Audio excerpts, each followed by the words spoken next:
तस् भगवतो अरहतो सम्मा समुदस नमो तस् भगवतो अरहतो सम्मा समुदस नमो तस् भगवतो अरहतो सम्मा समुदस। तथागत गौतम बुद्ध, भगवान काश्यप बुद्ध से लेकर तनहंकर बुद्ध, सभी बुद्धों से मेरी याचना है कि इस धम्म सभा के पूजनीय भिक्षु संघ, संचालक, दायक और वक्तागण, श्रोतागण, सभी का कल्याण हो, सभी का मंगल हो।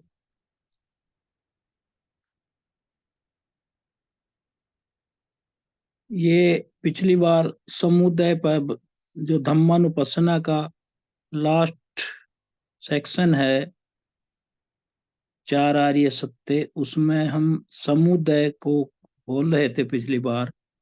समुदाय सम उदय किस तरह होता है हमारा नाम रूप का, उसी का मैं बता रहा था पिछली बार।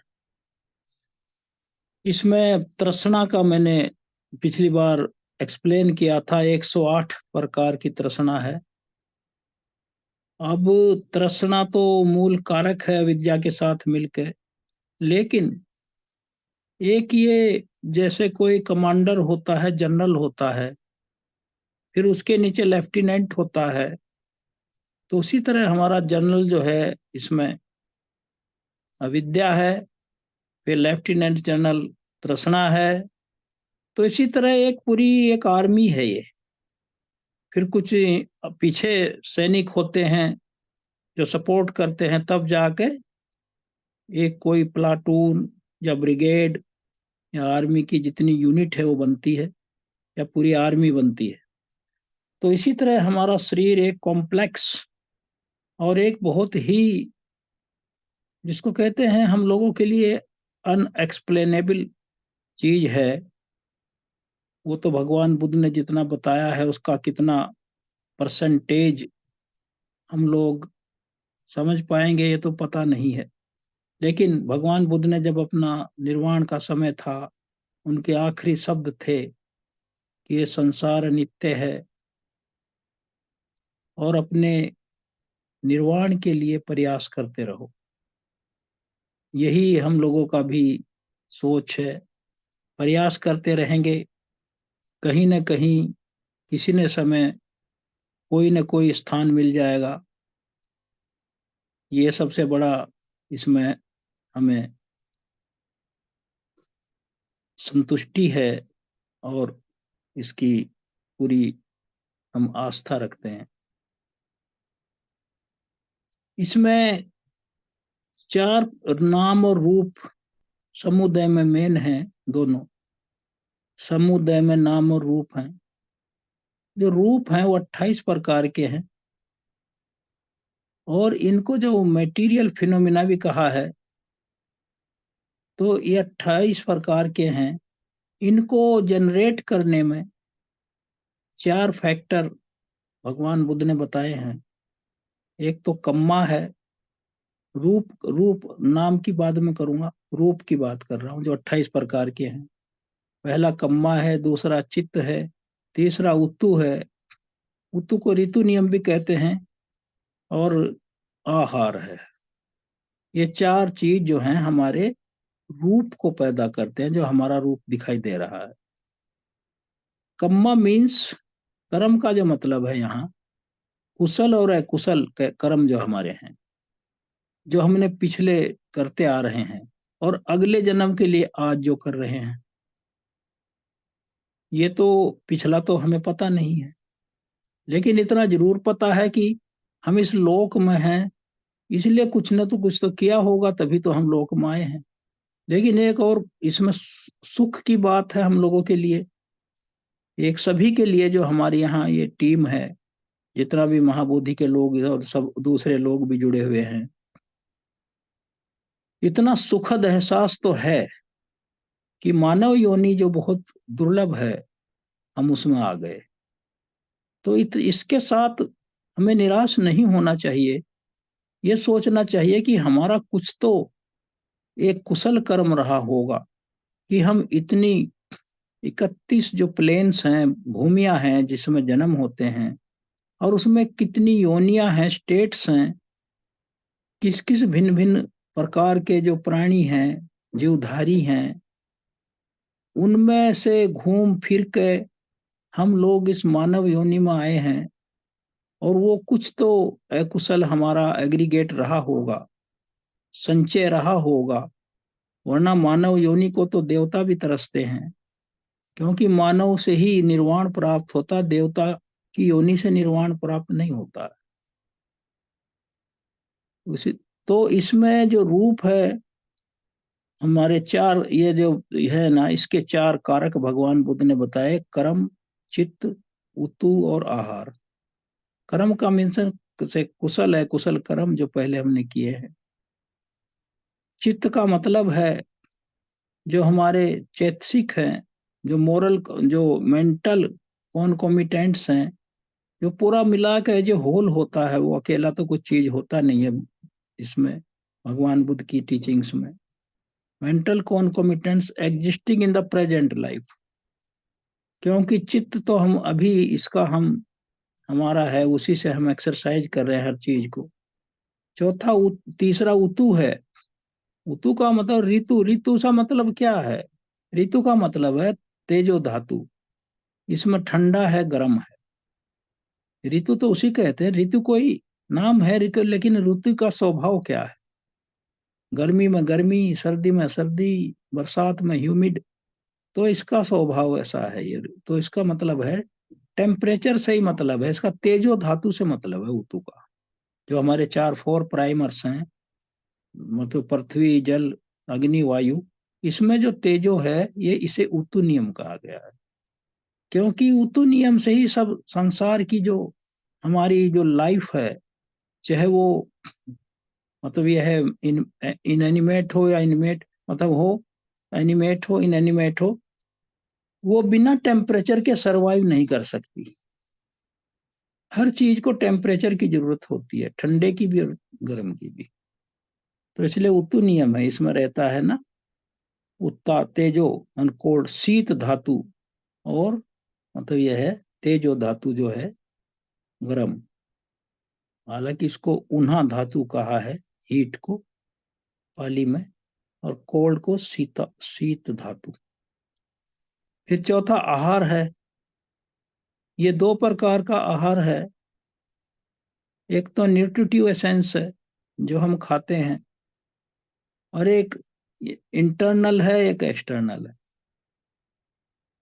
इंटरनल तो ये है कि जब प्रतिसंधि होती है, तो हम पिछले चित्त में जो मनोसंचेतना लेकर आए हैं, जितने हमारे कर्म हैं, चित्त में पड़े हुए हैं, जो इम्प्रेशंस हैं, उनके इम्प्रेशन जो हमारी सीक्वेंस है ऑफ द कॉन्शियसनेस, श्रृंखला है, तो उसमें उनके इम्प्रेशंस हैं, उनकी छाप है, उनका प्रभाव है, या ये कह लीजिए उनकी नेचर है, स्वभाव है। तो वो इंटरनल हो गया।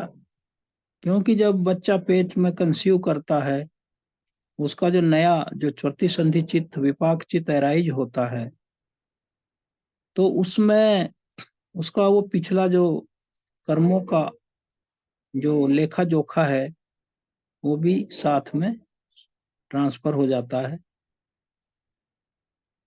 वो पिछले कर्म है, कोई नई चीज तो नया। और जो नया चित्त क्षण होता है, वो भी वहाँ जब कंसीव कर कंसेप्शन होता है, प्रतिसंधि चित्त अराइज होता है, उसे उसमें इग्निशन करके वो, जैसे हमारे स्कूटर में, मोटर गाड़ी में भी ये सीधा सिद्धांत है, इसमें ज्यादा गणित नहीं है। जैसे इग्निशन होता है, हमारी गाड़ी को स्टार्ट करते हैं, तो पहली जो चिंगारी निकलती है, जो फ्रिक्शन होता है, जब उसको हम उसको उसको स्टार्ट करते हैं, स्विच ऑन करते हैं, तो फ्रिक्शन होता है, उसमें से जो चिंगारी से यह निकलती है हीट, वो फिर पेट्रोल को पकड़ लेती है, और फिर उसे स्टार्ट करके खत्म हो जाती है, फिर बार बार निकलता उसको चलता रहता है, और गतिमान हो जाता है।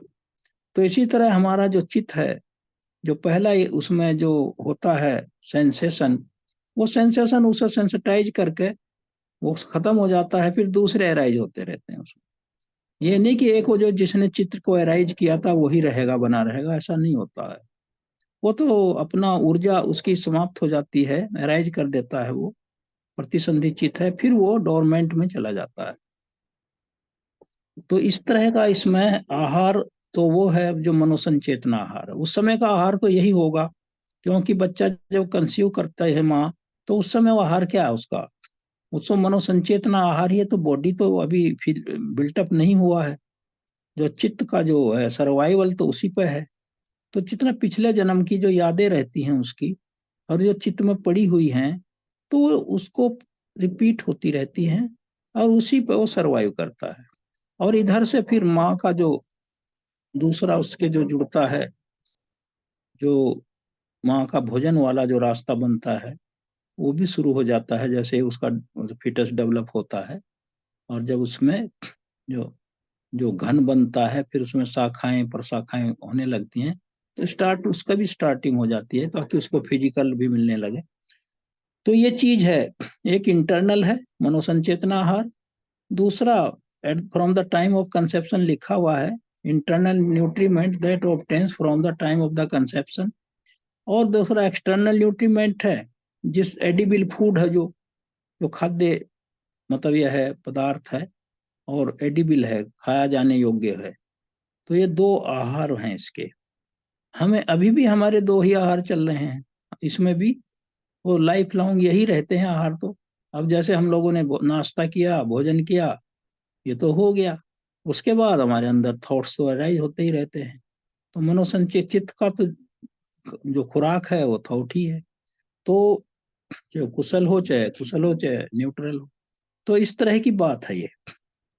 तो इस प्रकार ये चार कारक हैं, फैक्टर्स हैं, जो प्रोड्यूसर्स हैं, उसको उत्पादक हैं उसके, ये हमारे रूप के 28 प्रकार के रूप के। जो 28 प्रकार के रूप हैं हमारे, उनमें से जो हैं 6 तो हमारी इंद्रियां हैं, जो, और दो हमारे जो सेक्स हैं, स्त्री भव पुरुष भव, और एक हमारा लाइफ का जो जीवितेंद्रिय है, जो जीवित रहने की हमारे कहते हैं, वाइटेलिटी जिसको कहते हैं। तो 9 तो इस प्रकार के हैं। ये कर्म से उत्पन्न, उनका जैसा कर्म होगा उसी के अनुसार ये बॉडी होगा। क्योंकि कम्मिक फोर्स जो है, जैसे हमने अच्छा कर्म किया है, किसी को हमने इसका, मैं थोड़ा सिंप्लीफाई कर देता हूँ उसको, कोई ये समझे कि कर्म से बॉडी का क्या लेना देना है, वो इस तरह है लेना देना, जैसे हमने किसी को खाना दिया, गरीब को, बीमार को, कमजोर को, और उसे खा के उसमें ताकत आई, वो सरवाइव किया, और वो निरोग हुआ, और फिर वो स्वस्थ रहा। तो हमारे भोजन की वजह से रहा वो। हम उसे भोजन ना देते, वो स्टारवेशन या भूखमरी के कारण वो मर जाता। तो भोजन देने का, वैसे भी भोजन किसी को खिलाते हैं हम लोग, ये तो ठीक है, कोई डिनर देता है, कोई किसी को घर पे इनवाइट करता है, वो देखने में तो ये लगता है कि हमने उसको अच्छा भोजन खिलाया, और उसको आदर से बुलाया, और वो आया, और उन्होंने ये कहा बहुत डिलीशियस फूड बनाया आपने, हमें बहुत अच्छा लगा, प्रशंसा करके जाते हैं। और जो होस्ट है उसको भी अच्छा लगता है कि इन्होंने मुझे, मतलब ये मेरा जो मैंने इनका भोजन किया, इनको दिया है, उसकी मतलब यह प्रशंसा की है। ये तो एक इसका लिटरल सेंस है, कन्वेंशनल सेंस है इसका। ये तो सांसारिक व्यवहार की बातें हैं। लेकिन इसका जो असली जो प्रभाव है, और जो इसका असली इम्पैक्ट कहाँ जा रहा है, या इसका असली जो पुण्य एक्रू होता है या गेन करता है वो होस्ट, वो ये है कि उस आहार को खाने के बाद वो जो गेस्ट है, या कोई भिक्षु है, या कोई भी हो जिसको हम दे रहे हैं, वो, भगवान बुद्ध ने कहा है कि एक बार का किया हुआ भोजन उसे कम से कम 7 दिन तक जिंदा रखता है। तो 7 दिन तक वो जिंदा किसकी वजह से रहा? वो उस खाने की वजह से रहा जो आपने उसको दिया। तो उसके जीवन में 7 दिन को जिंदा रखने का आपका कंट्रीब्यूशन है। एक तो ये बात हो गई। दूसरी बात ये है कि वो 7 दिन जो जिंदा रहा, और जैसे कोई भगवान बुद्ध का भिक्षु है या कोई धर्म उपासक है और वो धर्म का ही काम कर रहा है या कोई भी काम कर रहा है, पॉजिटिव काम कर रहा है, नेगेटिव की बात नहीं है, कुशल की बात नहीं हो रही है यहाँ। यहाँ कुशल से ही मतलब है इसका। जो भी वो कुशल कार्य कर रहा है, जिसका कल्याणकारी स्वभाव है, तो वो जो कर रहा है वो इसलिए ही कर पा रहा है क्योंकि वो जीवित है, और वो जीवित आपके भोजन की वजह से है। तो वो जो कल्याणकारी काम में उसे पुण्य मिलेगा। मान लिया किसी की समझ में आ गई ये बात, अविद्या और तृष्णा वाली बात, और अब तक वो फंसा हुआ था इस दूसरे, मतलब ये अकुशल विचारों में, तो अगर उस रास्ते पर आ जाए वो भगवान बुद्ध के, तो कितना बड़ा परिवर्तन है। तो जो पुण्य उसको मिला उसमें भी भगवान बुद्ध ने कहा है, जो दायक है जिसने उसको खाना खिलाया उसका भी शेयर है। क्योंकि अगर वो भोजन ना खिलाता तब वो उस लायक ही ना रहता कि प्रवचन करता या कोई कल्याणकारी काम करता, किसी का उपकार करता। तो इस तरह का एक कबलिंकर आहार जिसको कहते हैं, ग्रास ग्रास का लंप बाय लंप खाया जाने वाला आहार है, ये हमारा दैनिक जीवन का, हमारी जो जीवन को आगे बढ़ाने में इसकी भूमिका है। और इसके बिना कुछ हो भी नहीं सकता। क्योंकि भगवान बुद्ध से एक बार पूछा गया था कि संसार का सबसे बड़ा रोग क्या है, तो उन्होंने एक ही शब्द में उत्तर दिया था कि भूख।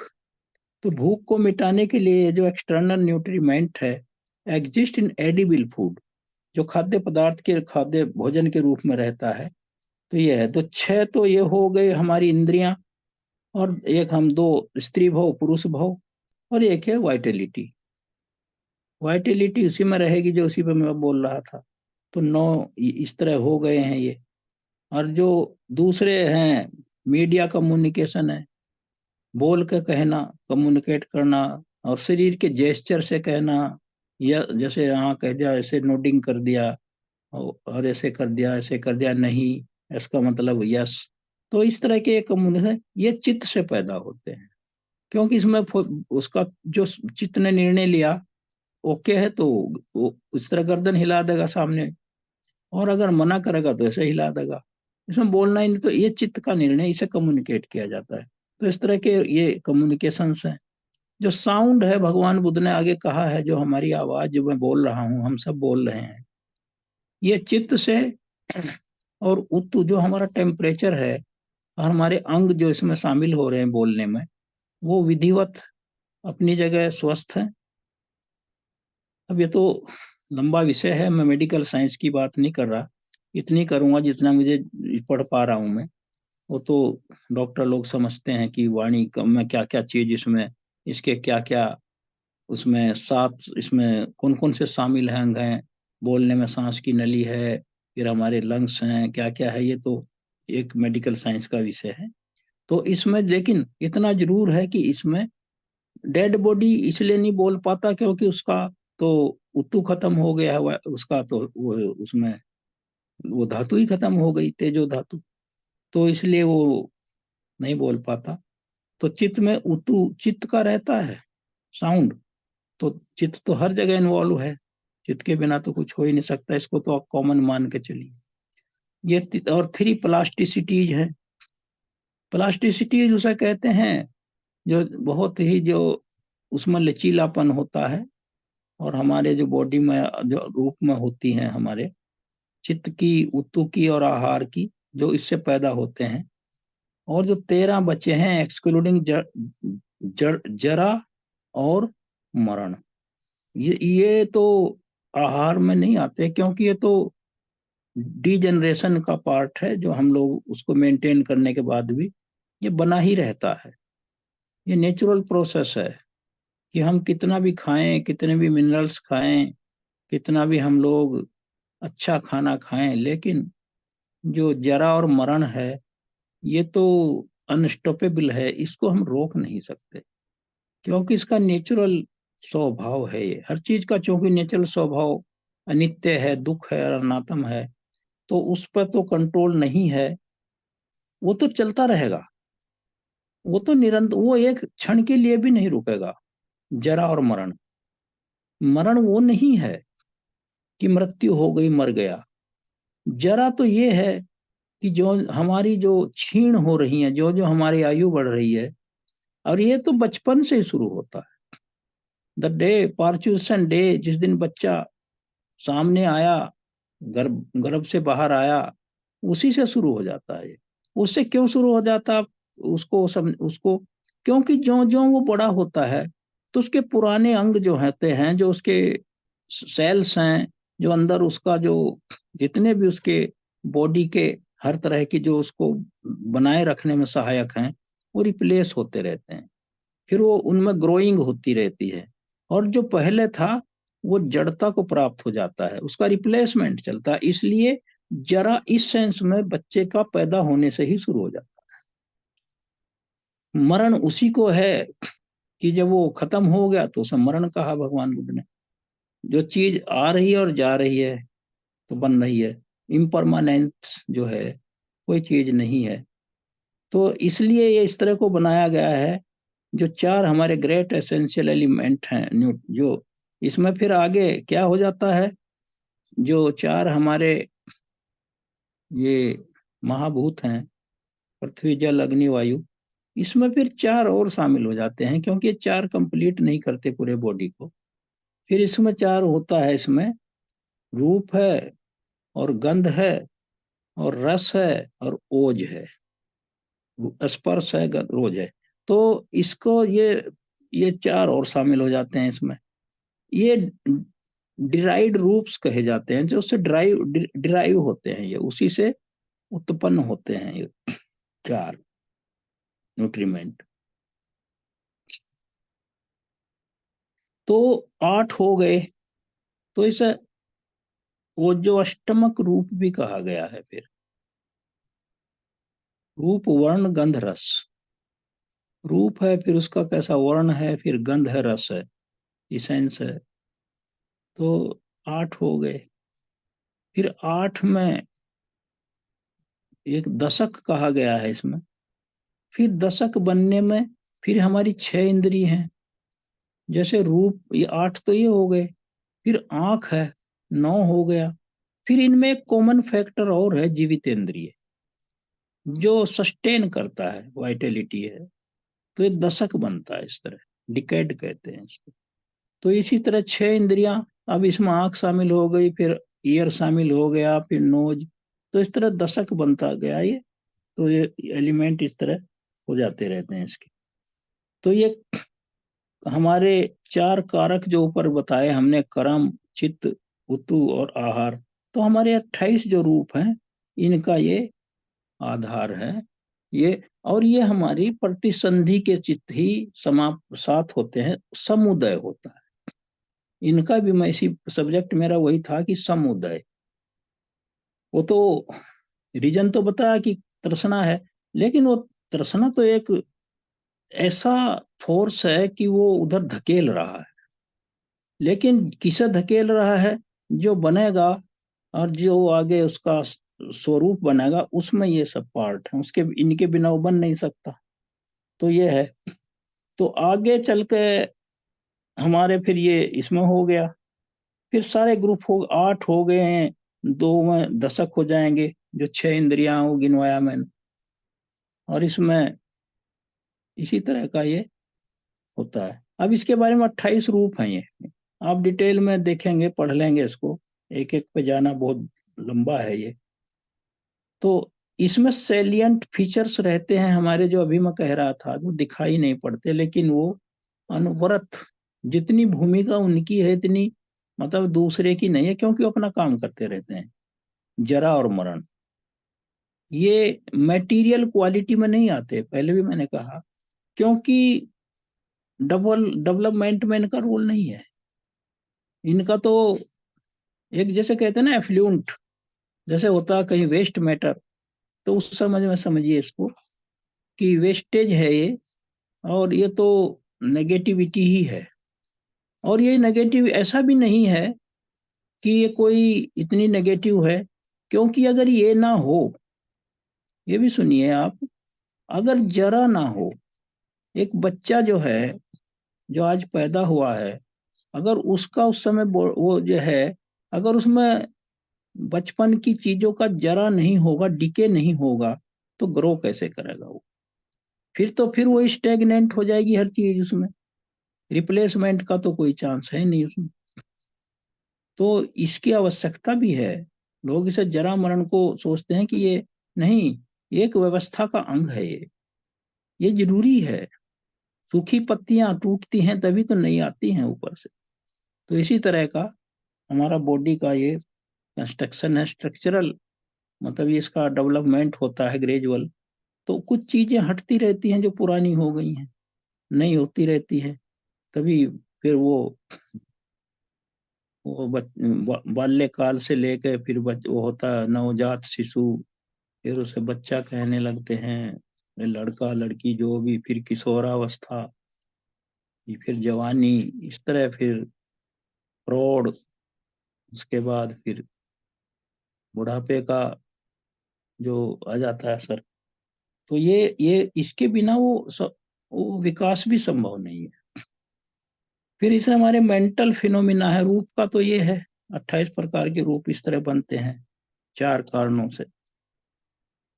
जो हमारे मेंटल फिनोमिना है, नाम कहते हैं जिसको, नाम, माइंड। तो इसमें चित्त और चैतसिक, नाम रूप, इसमें भिक्खु जो हमारे हैं एक भिक्खु बहुत बड़े हैं जो अमेरिका में रहते हैं, भिक्खु बोधि, उनका जो अभिधम्म है उसमें लिखा है, एक बार मेरे मन में एक प्रश्न उठा था, शुरू बहुत कई साल पहली बात है, कि अविद्या से संस्कार बनते हैं और संस्कार से नाम और रूप बनता है, और फिर उससे विज्ञान बनता है। तो अविद्या से संस्कार, संस्कार से विज्ञान, फिर नाम और रूप। तो मेरे समझ में एक बात टकराई कि जब संस्कार से विज्ञान बन गया, नाम जो चित्त कहते हैं उसको, फिर आगे नाम रूप आ गया, तो विज्ञान और नाम भी तो एक ही है। ये बात उषा जी ने भी मुझे पूछी थी, मेरे याद है, सेम क्वेश्चन उन्होंने भी मुझे किया था। तो ये रिपीटिशन क्यों? एक तो बात, लिंकेज तो है ही 12 कड़ियों में, वो एक दूसरे से इंसेपरेबली कनेक्ट हैं। लेकिन ये मन में उस समय आया था प्रश्न, एक लर्निंग स्टेज में, अभी भी हम सब लर्नर ही हैं, रोज जो पढ़ते हैं नया नया बात निकलती है भगवान बुद्ध के जो शिक्षाएं हैं। तो ये आया मन में कि जैसे विज्ञान तो चित कॉन्शियसनेस है, विज्ञान है, चित है, फिर नाम उसी को कह दिया, फिर रिपीट हो गया। तो वहां नाम का जो फिर एक हमारे इस दुनिया में नहीं रहे बहुत अच्छे, हमारे जो अभी धम्मत संघों का अनुवाद जिसने किया है, जिन लोगों ने किया, उनमें से वो थे, मैं उनको आज श्रद्धांजलि भी देता हूँ, प्रोफेसर राम शंकर त्रिपाठी, काशी विद्यापीठ के जो थे वो प्रोफेसर थे, बहुत बड़ा नाम था उनका, बहुत किताबें लिखी हैं। मेरा अच्छा कुछ था पुण्य कर्म कि वो मुझे अपने बेटे की तरह मानते थे जब से मेरा उनसे संपर्क हुआ था। तो बहुत सी जगह मैंने कंसल्ट किया, बहुत से लोगों से पूछा, लेकिन क्लियर नहीं हो पाया।